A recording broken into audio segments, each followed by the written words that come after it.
When local growers put great food on Tennessee tables, that's living green. Join Live Green Tennessee tonight as we check out how Miss Cordelia's Grocery is helping Memphis residents produce their products from start to finish. Plus, we take a look at one couple's dream of opening a winery in Paris, Tennessee, and we find out how one man is perfecting the art of microgreens. All this right here, coming up next on Live Green Tennessee.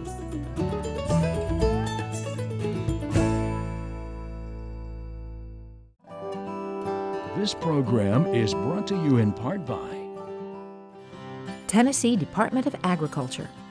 This fall, there's fun worth finding just about every day at Tennessee farms, farmers markets, fairs, and festivals. You'll find corn mazes, pig races, farm animals and friendly faces, honey to eat, and fall colors that are a feast for the eyes. Whether you're looking for the perfect pumpkin or just a good scare, find yourself on a Tennessee farm with picktnproducts.org. and by the U.S. Department of Agriculture, Southern Sustainable Agriculture Research and Education,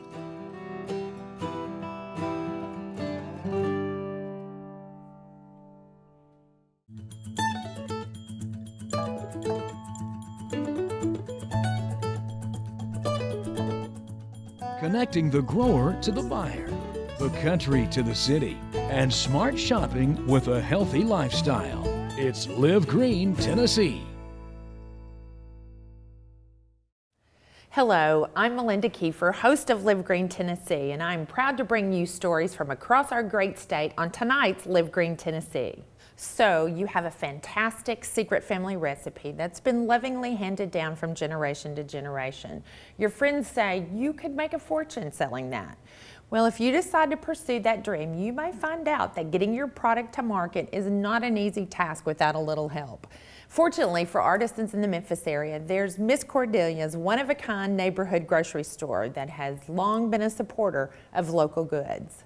Miss Cordelia's General Manager Tony Owen and Marketing Manager David Thornton are glad to lend a hand to local chefs, bakers, and artisans by helping them take their products through the maze of health department regulations to packaging, marketing, product development, and on to retail outlets.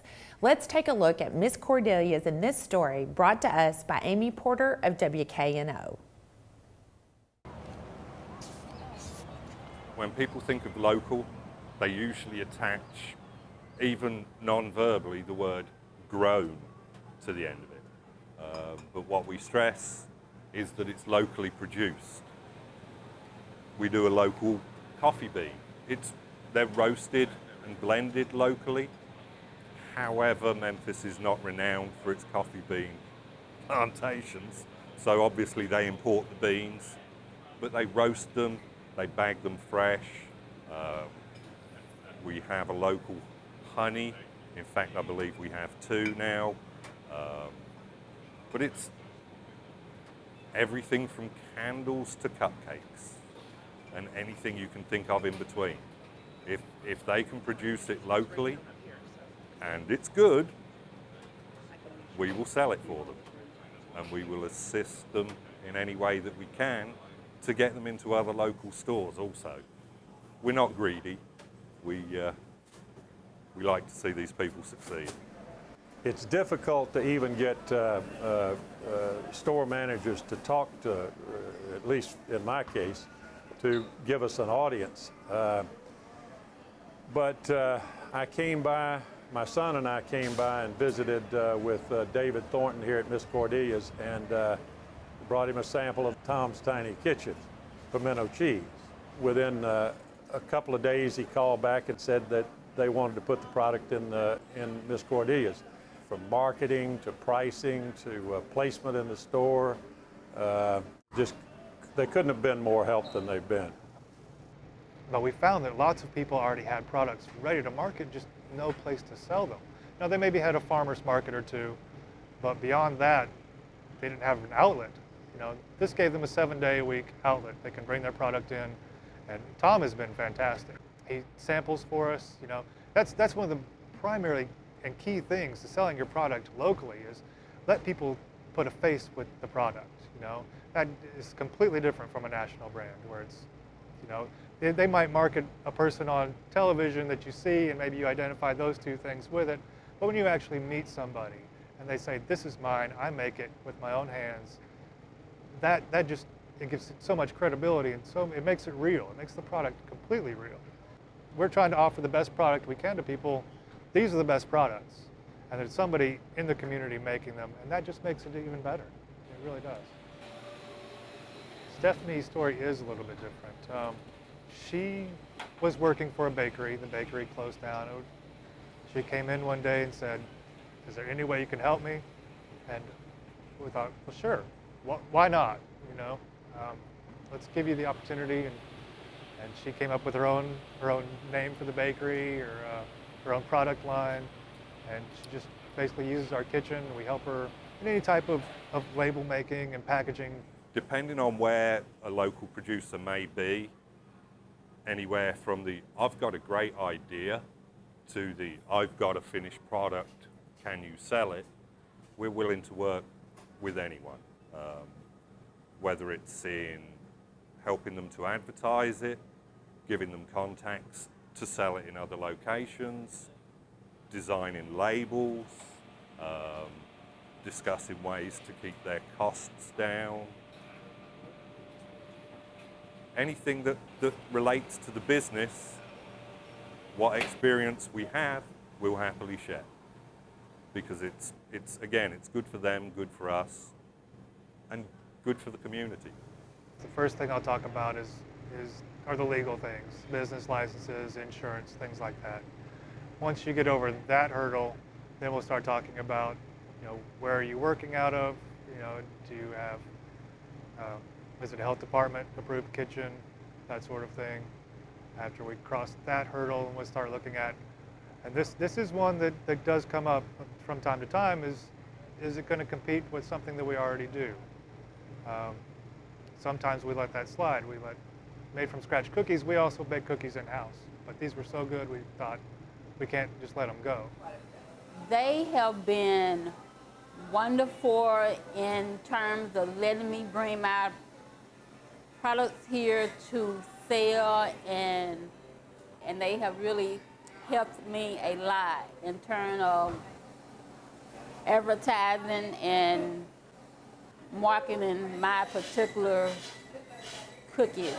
One lesson I have learned, that you have to keep on pushing your particular product, and you have to trust in yourself and have faith that it will work. The big benefit for local, to me, is just supporting the people in your community. That's the primary thing. That and some great tasting products. I mean, somebody's really making it by hand, from scratch, and you can taste the difference. You really can. We're already local, we're already neighborhood. It made a lot of sense to talk to these guys and say, listen, we love your products, our customers love your products. We encourage them to come and see you at the farmer's market, but at 9 o'clock on a Wednesday evening, when they want a jar of your honey, or whatever the product may be, if you work with us, we can make sure that they get it then. It works well for us, and it works well for the people that we do business with. That's why. There are people out here doing things that not only can we sell, but we should sell, because these things are so, you bring somebody in from the community who makes a product, they sell it, the money goes back into the community. It's perfect. It really is ideal. So it's just basically being neighborly. You know, the neighborhood grocery store. You act neighborly to everybody that comes in. Answer questions. Help them out when you can. It's kind of a karma thing. Good things will come back to you if you offer good things to people. In the late 1800s, Tennessee was flourishing with vineyards in areas considered unsuitable for other agricultural uses. According to the Tennessee Farm Wine Growers Association, it appeared at the time that the grape would become one of Tennessee's most important cash crops. The Prohibition, however, all but ended this promise in 1919.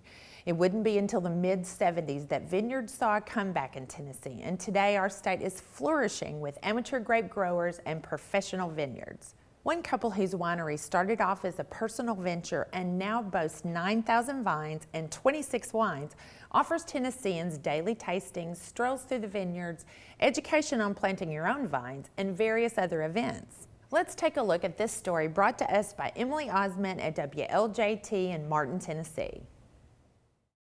We found this property and we had so much land. My husband, being the visionary that he is, just wanted to plant a little vineyard and make a little bit of our own wine. So he ordered 5,500 grapes, which is a lot of grapes. So we kind of just, by the time we got done planting those and getting them in the ground, looked at, well, now what should we do with all these grapes? And we decided we wanted to share with the area and kind of just evolved into Paris Winery.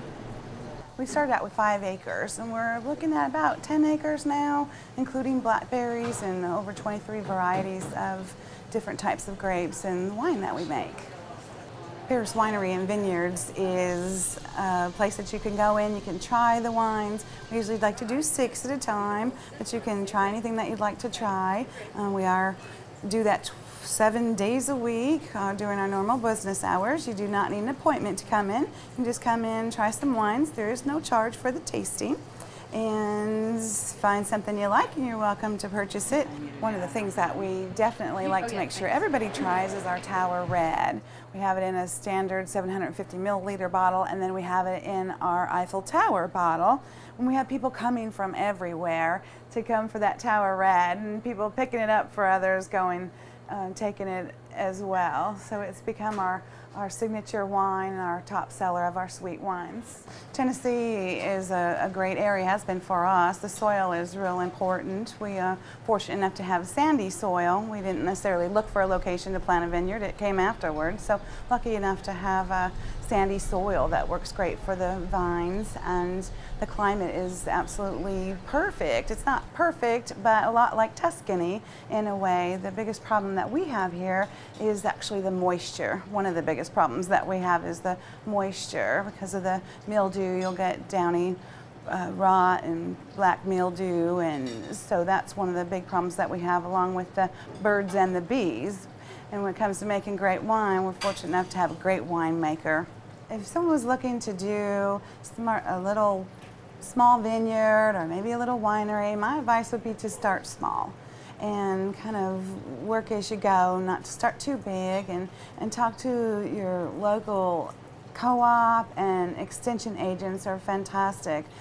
We've tried our best to fill the needs of our guests. We've added a little restaurant, Ruggiero's Italian Bistro, which is just to complement the wine so that people can get something to eat, and you can get a bottle of wine and bring it in and have with your lunch or meal. We do the murder mystery dinner theaters in the restaurant as well, which are a blast. We do those in the winter from January, February actually is our first one for Valentine's Day through Mother's Day, and then we'll do our concerts in the vineyards through the summer, April through October, and those are always jazz, easy listening music, and it's an outdoor, out on the stage, and people will bring out their favorite lawn chair or picnic blankets. You're welcome to bring out a picnic basket, but we keep the restaurant open late on concert nights so that you can get something to eat and get a bottle of wine and just go hang out on the lawn and listen to some great music. This is a family-owned and operated business. We have my husband, Roger Ruggiero, Roger in Italian, and our daughter, Diana, has came out from California to help us start this winery, and it's just, without each one of us, Roger is the vineyard manager and the winemaker and chief bottle washer, and Diana's helped open up the restaurant as well, but managing in the winery. We've designed all the labels. Her and I have designed the labels. She does our website, and it's just been a complete, I do more of the probably out running around talking to people and PR, and each one of us have just an important role. Without one of us, I don't know if the others could do it or would want to do it. keeping up with the facilities and the grapes with over 10 acres is kind of a full-time, pretty much full-time job. Now during this time of year, of course, it's a lot of work. We're actually having to shave some of the foliage off of the vines so that we can get to the clusters of grapes. We have out there now our harvesters, our volunteer harvesters, which is fantastic. We've got 6 out there today. Some have come from a couple hours away to just come out and harvest, and then we do they work for wine, and we'll do a harvester's luncheon. Later they're coming back to see how the process is done, and they'll get to go in and watch and maybe help with the crushing of the grapes and the different avenues and get to see what all goes into it. What I'm doing is actually looking into the vine here and looking for the dark blue, purplish looking grapes, and what I'm going to do is, check and see if they're fully ripe enough to be picked, and sometimes there will be some green ones still on there, and I'll pull those off and we'll get a decent cluster. And that's about the gist of all we do, is just keep picking and pulling and trimming and getting the ripest ones we can. There's always a few that are the sun hasn't quite got to, so they're a little underripe, but we do what we can do and try to get the best ones we can so we get a good product in the end. It's a process. It takes a little time, and what we're picking today won't be on the shelf probably for 8 months to a year. So it just takes time. You gotta have patience doing this.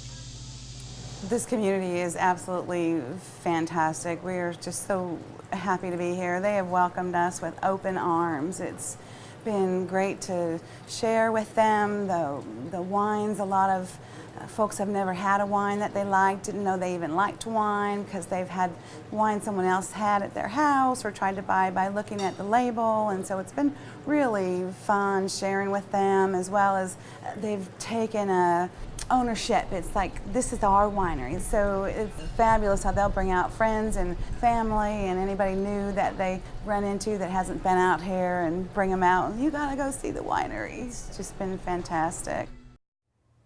Live Green Tennessee recently visited CC Gardens, where a small hobby of growing heirloom tomatoes turned into a business that now provides microgreens for 13 Nashville area restaurants. Owner Charlie Crawford showed us that planting, growing, and selling these greens is no small feat. It all really started as a hobby. I've always liked to grow heirloom tomatoes.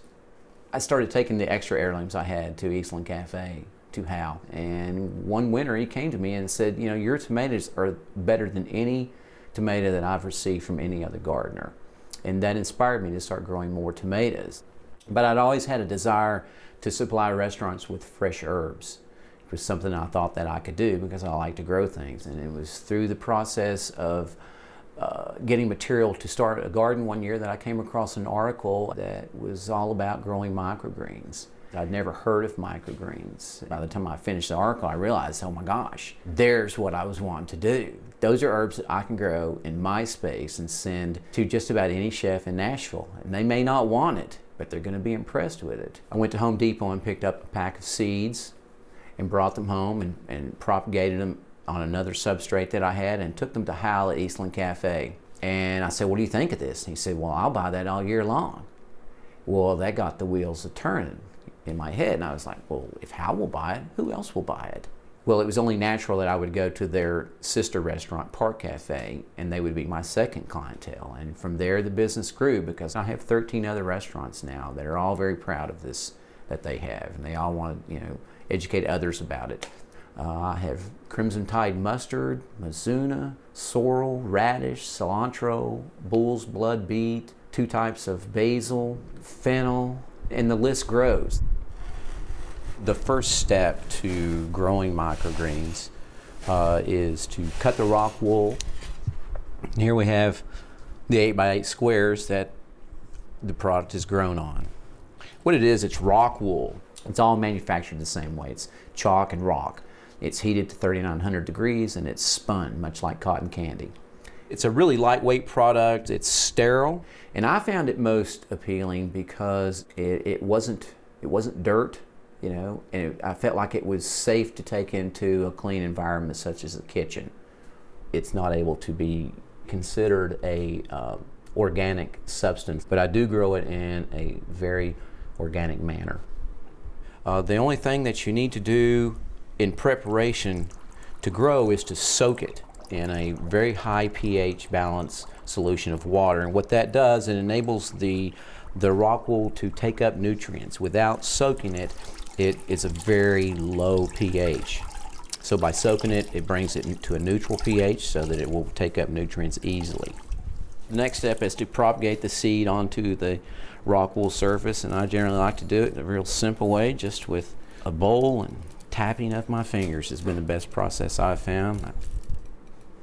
Seeds usually like to have a little bit of moisture on top as well as on the bottom, which is what the rock wool is doing. Adding additional moisture on the top of it simulates Mother Nature's raining onto the spring damp soil. So I like to use a little handheld sprayer and just give it all nice, a little even coat. Okay, so now we've cut the rock wool wool's been soaked, we've propagated the seed in the rock wool. Now it's time to put it on the heat mat. This is called a propagation mat, and it's controlled by a thermostat. Thermostat set between 75 and 82 degrees that simulates Mother Nature. So after a period of approximately 24 to 48 hours, it's then time to move the seed under the light. As you can see, the seed has just started to show a little bit of green. That means it needs light. I'll put it under the fluorescent light. It's a T5 fluorescent. It's made for growing. Doesn't use much electricity. After a couple of days, this is what it'll start to look like, with the end result being this. This is basil genovese and opal basil combined. It takes about 18 days to get this basil to this point. So as you can see, it all grows pretty fast. Today's order is going to go out to Watermark and Eastland Cafe and Mitchell's Deli. Some of my other clients include 360 Bistro, Flight, Hillwood Country Club, Mad Platter, Park Cafe, Sambuca, just to name a few. Tray them up, put names on them, send them out to the chefs.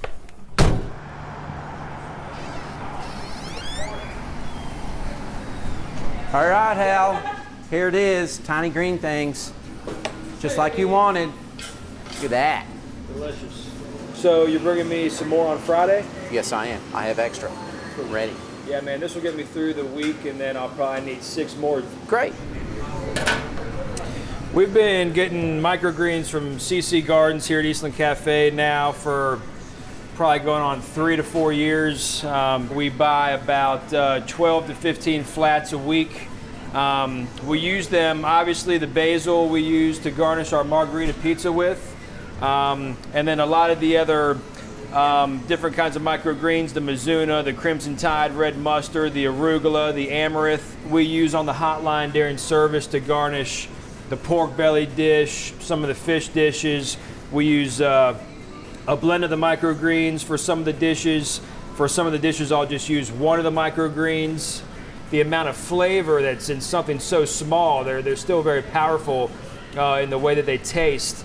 So not only are they beautiful and still alive, and they're a great garnish to finish a dish, but they're also a great showpiece in the kitchen for the chefs and the guests to start a conversation with one another and learn more about what we're actually doing here at Eastland Cafe and what our goals are as a kitchen.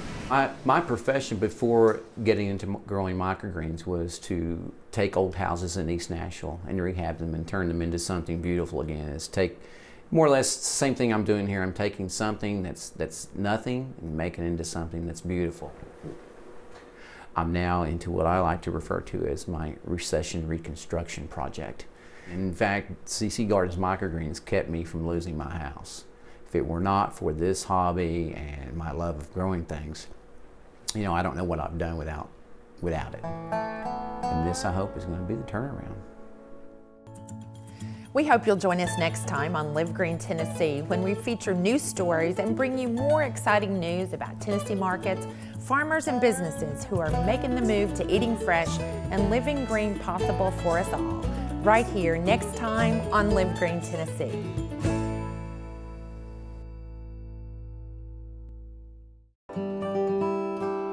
This program is brought to you in part by Tennessee Department of Agriculture. This fall, there's fun worth finding just about every day at Tennessee farms, farmers markets, fairs, and festivals. You'll find corn mazes, pig races, farm animals and friendly faces, honey to eat, and fall colors that are a feast for the eyes. Whether you're looking for the perfect pumpkin or just a good scare, find yourself on a Tennessee farm with picktnproducts.org.